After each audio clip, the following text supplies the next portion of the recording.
Hi folks. So I wanted to make a video explaining a little bit more about the product rule and where it came from. Like, how do we know that this is the right formula to use? So as a reminder, the product rule says if I need to take the derivative of a product of functions f times g, then I should take the derivative of f, multiply it by the original g, plus the original f times the derivative of g. Okay, or in prime notation, fg prime would be f prime g plus fg prime. So to give us a little more motivation that this is the correct formula, right, a little more evidence, I thought it'd be interesting. Let's take the derivative of x squared times x.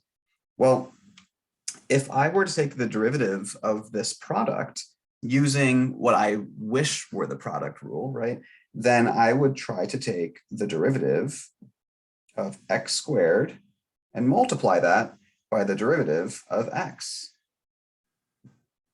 But if I did that, what would I get? I would get, well, x squared using power rule, right? X squared becomes 2x when I take a derivative, and x becomes a 1 when I take the derivative. And so I would get 2x as my answer. But I really want to emphasize that this is completely flawed, right? This does not work because, right, how do I know that this is not the right answer? Because I know what x squared times x is. You know, I could have rewritten this problem as what's the derivative of x squared times x is just x cubed. And the derivative of x cubed, again, using the power rule, we know should give us 3x squared. So 2x we got, no, that's certainly not right. So we at least have evidence that we cannot just take the product of the derivatives. But, you know, again, let's see if I apply the product rule properly, what happens, right? So if I took the derivative of x squared x, trying to use the proper product rule, well, again, for practice, I'll sort of make the first x squared term I'll write in orange, and the second x term I'll write in a, maybe not blue, maybe I'll use green. Okay, so the product rule says, let me first take the derivative ddx of x squared, and then leave the x alone, plus, I'll now leave the x squared alone, the first term, and then take the derivative of the second term, so ddx of x. Now, when I do this, what do I get? So the derivative of x squared becomes 2x times the x that was already there, plus, now I have an x squared that's there, I don't touch it, and the derivative of x is 1. In other words, 2x squared plus 1x squared. That's 3x squared. That is the correct answer. So we have lots of evidence now that this is the correct formula for the derivative of a product, right? We have to use this product rule. So you might ask yourself, how did someone come up with this, right? How did we possibly know that this was the right formula to write down? Well, the way we know is by using the limit definition of derivative, right? I've written it here again, just for good measure, right? So if I gave you any function, f, the derivative of f is the limit as h goes to 0 of f of x plus h minus f of x all over h. This is the same derivative formula we've used over and over and over again. So what I'd like to do is let's apply that to the function f times g, right? So f times g. I'll write f of x times g of x prime. Now, if I'm applying this limit definition, right, I'm not applying it to just the function f. I'm applying it to this new function that is f times g. So wherever I see f of x plus h, really I'm saying plug in x plus h into the function I care about. In this case, the function I care about is f times g. So what I should do is plug x plus h into that expression. So f of x plus h, g of x plus h, minus, again, I'm going to plug x into the function I care about. In this case, I'm going to plug it into the original f times g. So I get f of x times g of x. And this whole expression is divided by h. So this is the limit definition of the derivative, but I'm applying it to the function f times g. Okay. Now, what do I do from here? Well, if your instincts are telling you we should do some algebra, I mean, your instincts are right, but I'm sort of stuck because I don't know how to deal with an expression of this type, right? I mean, there's no factoring that looks like it'll work. There's no common denominators. There's no conjugation. I mean, there's all the things that we've talked about in class don't seem to work here. So I don't see an immediate way of how to simplify.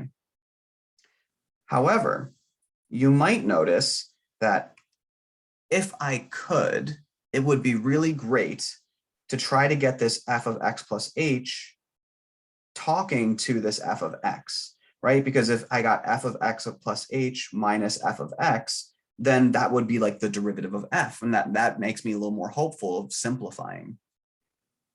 But why can't I get this f of x plus h talking to this f of x? Well, I can't get them talking right now because they have different sort of g's attached to them, right? One's attached to the g of x plus h, one's attached to g of x.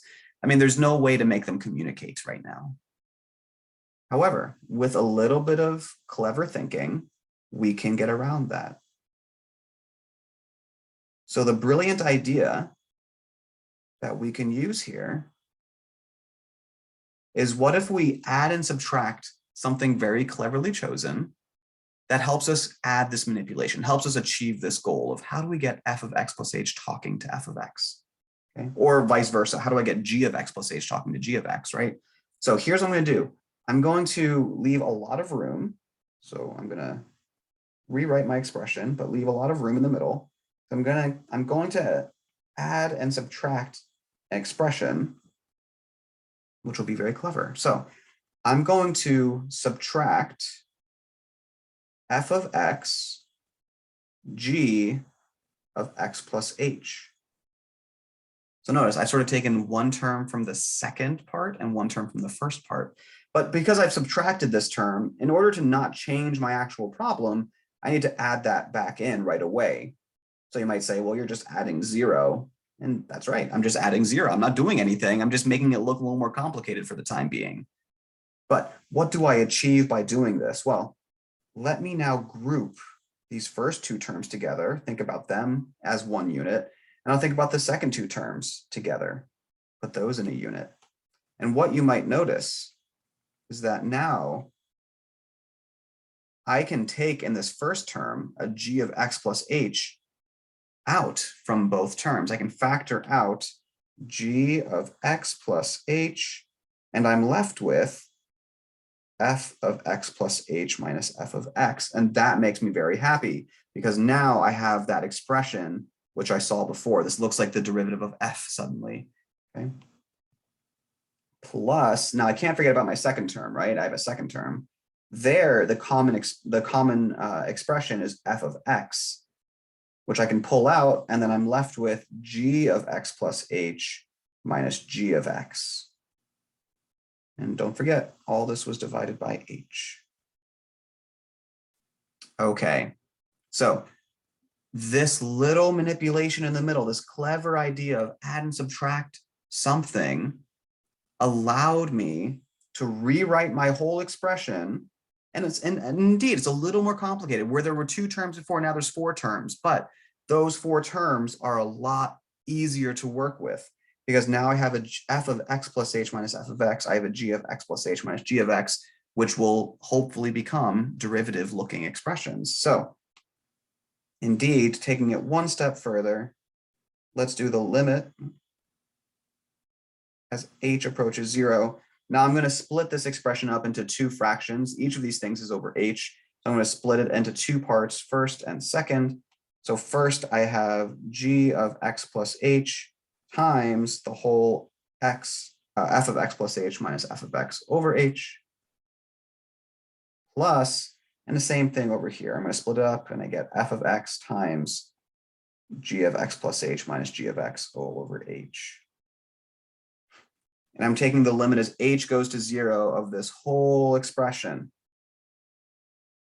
But now maybe you see what's happened. If I take the limit as h goes to 0 of g of x plus h, well, h equals 0. I just get g of x, right? G of x, no problem. If I take the limit as h goes to 0 of f of x plus h minus f of x over h, well, I don't need to do any simplification. This is the derivative. That is what the derivative is, right? So this is f prime of x. Ooh, interesting. So plus, look, there's no h here, so f of x just stays f of x, but using the same logic as before, this expression, g of x plus h minus g of x all over h, should become g prime of x. But that, folks, is the product rule that we had written down before. So this little calculation is the reason why we know the product rule is exactly what it should be. All right. So an exercise for you to think about. My claim to you is if you try something very, very, very similar in the quotient rule, you can convince yourself and actually write down, derive the quotient rule using the same strategy. Okay, so you need to add and subtract something and see what happens. So I leave that to you as a challenge. If you have any questions, please come talk to me. And I hope this was interesting.